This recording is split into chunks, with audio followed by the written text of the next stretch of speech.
AD is an altitude of an isosceles triangle ABC in which AB equals to AC।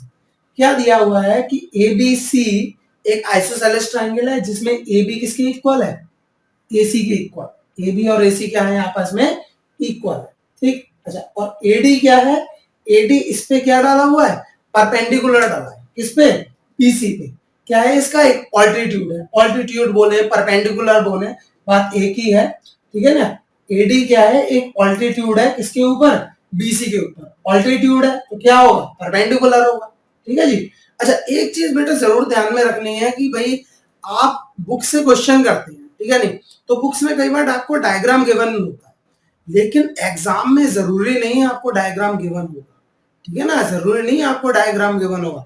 हो सकता है question ऐसे ही आपको दे दे और उसका डायग्राम आपको ड्रॉ करना हो, तो आपको बनाना आना चाहिए। कि आप क्या कीजिए, सबसे पहले ट्राइंगल बनाइए ABC।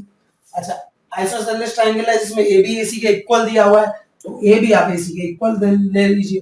अच्छा, क्या दिया हुआ है, AD is an altitude of, ठीक है ना, AD is an altitude. AD क्या है, ऑल्टीट्यूड है। ऑल्टीट्यूड हमेशा क्या करता है, हमेशा वर्टेक्स से ऑपोजिट साइड्स के ऊपर जो परपेंडिकुलर गिरता है ना, उसे हम क्या कहते हैं, ऑल्टीट्यूड कहते हैं। तो A के सामने वाली साइड क्या है, BC, इससे इस पे जो परपेंडिकुलर ड्रॉ करेंगे उसे हम क्या करेंगे, ऑल्टीट्यूड करेंगे, ठीक है। अच्छा, हमें क्या प्रूव करना है, AD बाइसेक्ट BC। AD जो है वो BC को बाइसेक्ट कर रही है, मतलब BD और DC हमें इक्वल प्रूव करना है। अच्छा, BD और DC आप इक्वल कैसे प्रूव करोगे।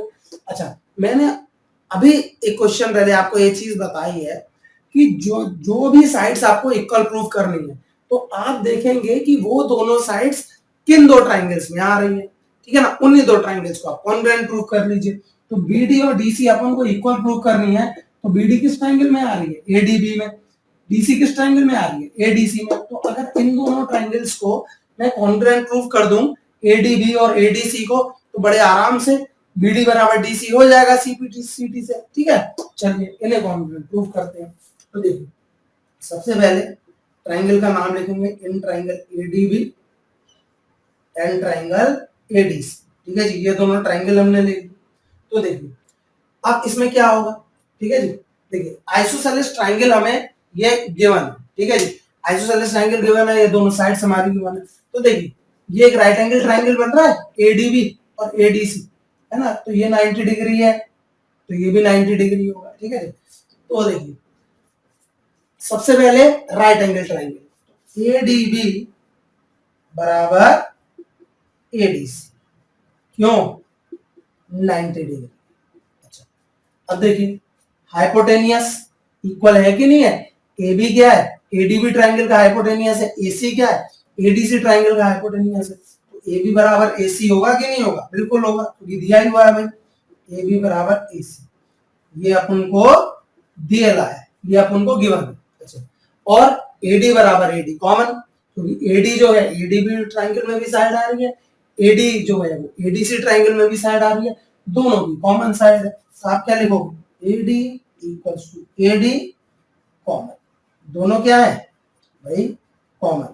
तो ये triangle ADB is congruent to triangle ADC, कौन सी प्रॉपर्टी से भैया, RHS से। किससे, RHS से। RHS से हो गया कॉन्ग्रुएंट। तो भैया अब हम इधर की साइड देख ले, जगह तो है नहीं इसके नीचे, तो भाई अब जब ये ट्राइंगल कॉन्ग्रुएंट हो गया, क्या हो जाएगा, BD किसके बराबर हो जाएगा, DC के बराबर। किससे, CPCT से, है ना, CPCT से बराबर हो गया। जिस तरीके से क्वेश्चन लिखा हुआ है वैसे ही हमें उसी भाषा में आंसर भी लिखना है।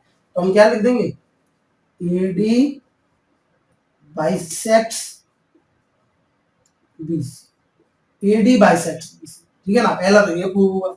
अच्छा, अब कह रहा है कि AD एंगल A को भी बाइसेक्ट कर रहा है, तो भैया एंगल A को बाइसेक्ट कर रहा है, एंगल को बाइसेक्ट करने का मतलब कि ये दोनों एंगल हमें इक्वल दिखाने हैं, एंगल DAB और एंगल DAC, ये तो होंगे इक्वल, ये भी CPCT से इक्वल हो जाएंगे, क्योंकि जब ये दोनों ट्राइंगल कॉन्ग्रुएंट हो जाएंगे ADB ADC, तो इनका हर कॉरेस्पॉन्डिंग पार्ट इक्वल होगा।